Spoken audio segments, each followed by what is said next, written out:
So various online scams and Ponzi schemes have been around for centuries, hundreds of years. There's no letting up. We investigate hundreds of them on a regular basis. And the creativity of the scammers is unlimited.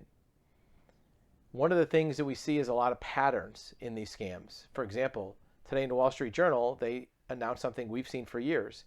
When interest rates go down, there's more scams. Why is that? Well, when interest rates are high, people have options for investing their money. If you have a retirement account, so let's say you have $800,000 in your IRA or your 401k, and you can put it in a CD and make 6, 7, 8%. Well, that's good money. You can live off that.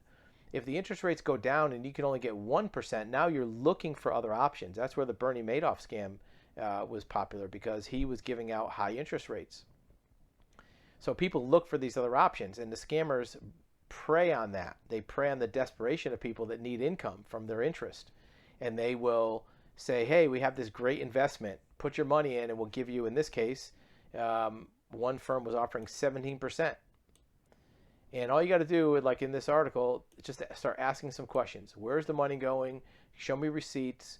Are you a registered security? There's a lot of basic questions you can ask that will filter out a lot of these scams right off the bat. So what are these scams about? Well, here's another trend. It used to be that the scammers were saying it was crypto, right? For the last 5 or 6 years, crypto, Bitcoin was a hot topic. People were seeing it in the news. Bitcoin was up $60,000, $70,000, right? And at one point it was under 20. I remember when Bitcoin was $14,000, and then it went up to 20 and 30, and people were wanting to get caught up in that gold rush, they called it. So they put their money in Bitcoin. So a lot of people were not as sophisticated about cryptocurrency or digital assets, and they fell victim to anybody they saw on social media that said, hey, you can give your money to me and I'll put it in crypto, because they don't know where to put the money in crypto, most consumers. So that was the big scam. Well, now that crypto isn't as hot demand anymore, now they're transitioning. Your video will be back in 8 seconds. In the meantime, remember, you have access to live one-on-one consultation, undivided attention of a licensed certified expert in this subject and many others. We want to listen to your story. We want to hear your questions and give you expert advisement of your options. We want to tell you what we know about your situation and what options you have. Now back to your video. To pig butchering, right?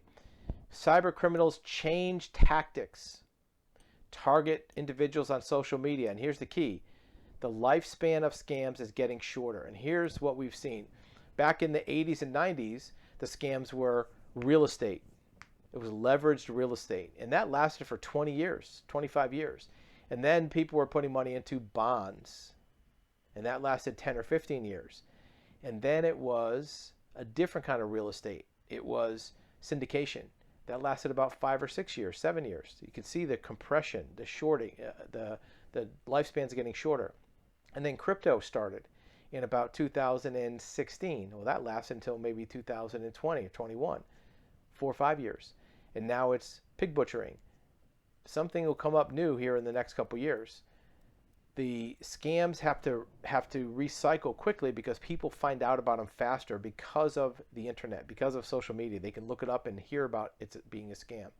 What happens when they're caught? Well, here's an example. The SEC, Securities and Exchange Commission, accused 2 brothers of using investor money to fund lavish lifestyle in a $60 million Ponzi scheme. What kind? Crypto. Right? This is an older one where they did this back in the day. What did they do? They lured in 80 people by claiming to operate a crypto bot that would net investors 13.5% monthly. Monthly. That's tripling your money in a year, close to it, with compound interest. Tripling your money in a year. So people are desperate for money and they fall for it. And this was a crypto scam. So Ponzi schemes, scams, fraud has been around for a long time. It's going to be around forever. Make sure that anytime you're putting money in, you do your due diligence on the people involved, on the company involved. Make sure they're licensed, they have the right credentials, they have a registered security number, and that you know where your money is at all times. You're getting not just statements and returns issued by the company that a bank is showing your money is in a bank somewhere. You want to see a bank statement with your money with zeros after the figure to show that your money is safe. If you like this video, be sure to click on a few others on our channel to see if there's other information that might be helpful to you about this same subject, or maybe even other related subjects that could assist you with your resolution of your issue.